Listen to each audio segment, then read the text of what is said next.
There is something so powerful about turning to the Lord in the midst of a really difficult season.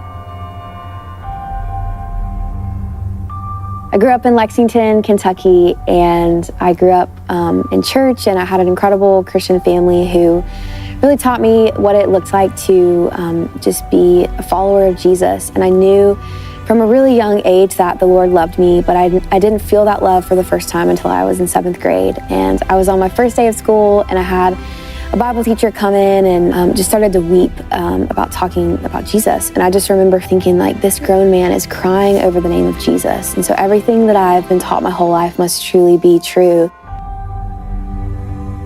At the time in that 7th grade classroom, I didn't realize what God was going to do just 3 years later.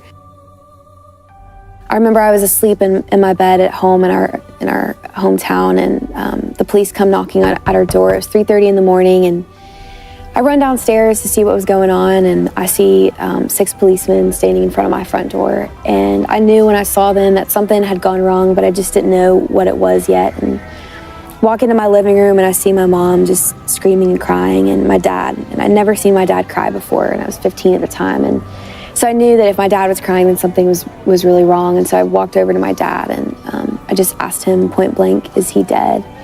And he looked back up at me with tears in his eyes and said, "Yeah, Anne, he's dead." My older brother, Jacob, passed away in a car accident at the age of 23 years old. I'll never forget that moment as long as I live. It was the moment where I was faced with a very hard decision.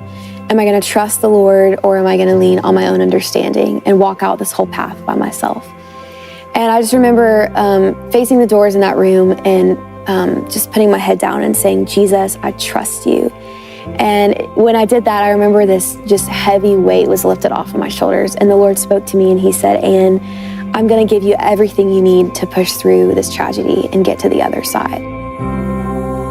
It's probably day 3 or 4 after my brother had passed away. We were planning the funeral, which was so hard to do. And I go downstairs to the piano. I start playing and singing "What a Beautiful Name" by Hillsong.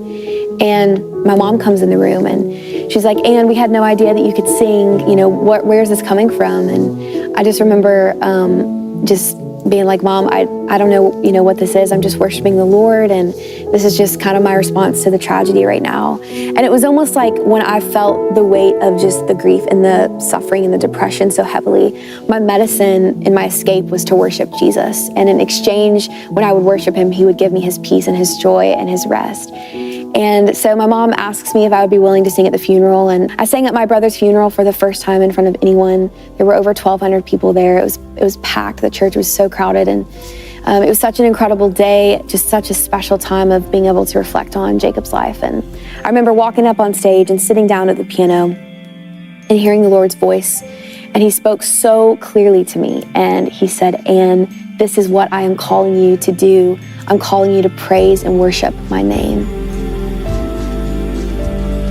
I think when we walk through suffering, it can be really hard to trust the Lord, just being completely vulnerable. Sometimes it's easier to turn away from the Lord and say, "No, I'm going to go figure this out by myself."